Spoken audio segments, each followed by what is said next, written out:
1 year anniversary here of the portfolio.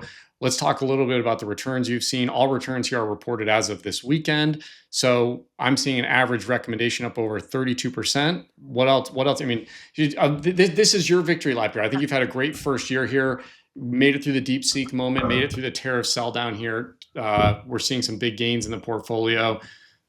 What are you seeing? Yeah, I think what's important to talk about is what's worked, what hasn't worked, where we would like to improve the next year.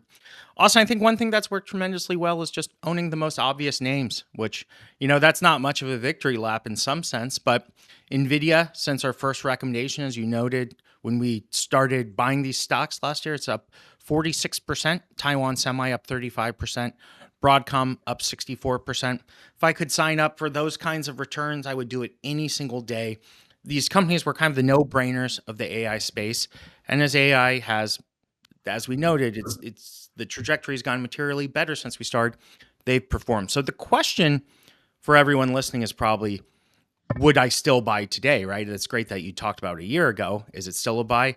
I would say, especially if we're seeing some shift out of momentum, some selling in some of these names, if we were seeing Nvidia down around 150, I would absolutely still be a buyer of at these points. We talked about their roadmap being on schedule. One thing we didn't talk about from their latest earnings, some of their diversification strategies, like sovereign AI, they gave us numbers on that. It's $20 billion, doubling with a big growth map. I have it. We've got robotics, which we're going to talk about in a little bit. I have schedule. So I see a lot of their diversification maybe happening sooner than we expected.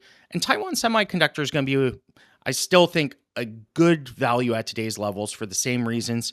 It is the arms dealer that wins from all of these AI markets, whether it's data centers or robotics. So I think having these stocks in your portfolio makes a lot of sense.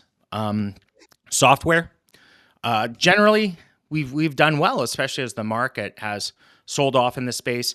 Cloudflare up 51%, Snowflake up 44%, Uni up 54%, GitLab maybe the one outlier, but we had re-recommend that at prices around today.